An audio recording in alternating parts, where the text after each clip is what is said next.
Number 1 pick pa rin ngayon si Kai Sotto ng NBL Australia para sa next conference. Pero ang problema dito, kung mabibigyan nga ba siya ng mahabang playing time in case magkaroon siya ng panibagong kupunan dito sa NBL. And bago natin yung pag-usapan, kaibigan, please pa-like and subscribe and pa-hit ng notification bell. Maraming salamat po. Mga kaibigan, meron na lamang pong 2 games itong Yokohama B Corsair at inaasahan natin na limited time lang si Kai Sotto dito. So bakit po magiging limited time lamang si Kai Sotto? Hindi na kasi ipupush si Kai Sotto na mababa dito sa game kasi nga naman nalalapit na rin po Olympic qualifying tournament sa July. Baka ma-injured or mapasama pa at syempre kuha na ng mga player ngayong season. Napag-uusapan din kung magre-renew nga ba ng kontrata etong si Kai Sotto dito sa Japan B-League, no? Pero hindi na sa kupunan ng Yokohama. May nakuha rin tayong updates mga kaibigan na itong NBL Australia ay handang magbigay ng malaking offer para si Kai Sotto ay muling bumalik sa kanilang liga. Alam naman natin na yung hatak ni Kai Sotto dito sa NBL Australia ay matindi. Yung popularity, yung kasikasan ay nakukuha talaga pagka naglalaro si Kai Sotto. Diyan po kasi magpo-focus or susuporta at panonoorin niya ng mga Pilipino. Samantalang dito naman sa Japan B-League, alam naman natin hindi yan kasing taas ng NBL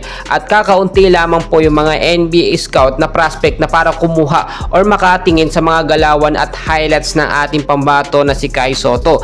Unlike dito po sa NBL Australia, malaki po yung tsansa na dito ay may makatransin o may makakuha ng mga NBA teams or mga NBA scout si Kai Sotto. Mga kaibigan, ayon din sa Wasserman agent ni Kai Sotto, ipupurso nila kung saan po yung may mas malaking offer at yung may mas mahabang playing time na makakapaglaro si Kai Sotto. Alam naman natin dito po, no, sa NBL Australia, mas marami pong mga ex-NBA dyan, no, ang naglalaro kung ikukumpara po natin sa Japan B-League. Kaya para sa akin mga kaibigan, mas maganda doon si Kai Sotto kung saan siya mas mag-i-improve at mas maaalagaan siya. Minalas lamang si Kai Sotto, no, nung mga nakaraan na naglaro si Kai Sotto dito sa NBL Australia dahil sa Adelaide 36ers ay lagi siyang binabangko nitong si Coach CJ Bruton at tabakaw yung kanyang mga kampi. Normal lang din naman yung maging bakawan, no? Kasi syempre pasikatan yan, especially kapag patapos na nga po yung season. Nangyayari ngayon yan sa Yokohama B Corsair. Nakita naman natin si Kai Sotto kahit kalabaw, hindi na nga madalas pinapasahan ng bola kasi nagpapakitang gilas na nga po lahat para mapansin at mabigyan ng panibagong kontrata. Sa case naman ng ating pambato na si Kai Sotto, hindi na po niya kailangan magpakitang gilas dahil napakadaming mga highlights ni Kai Sotto. Sa tangkad pa lang ni Kai, sa edad pa lang ni Kai, qualified na talaga yan para sa mas matataas na liga. Kaya naman mga kaibigan, dyan lamang kayo, patuloy nating suportahan, no?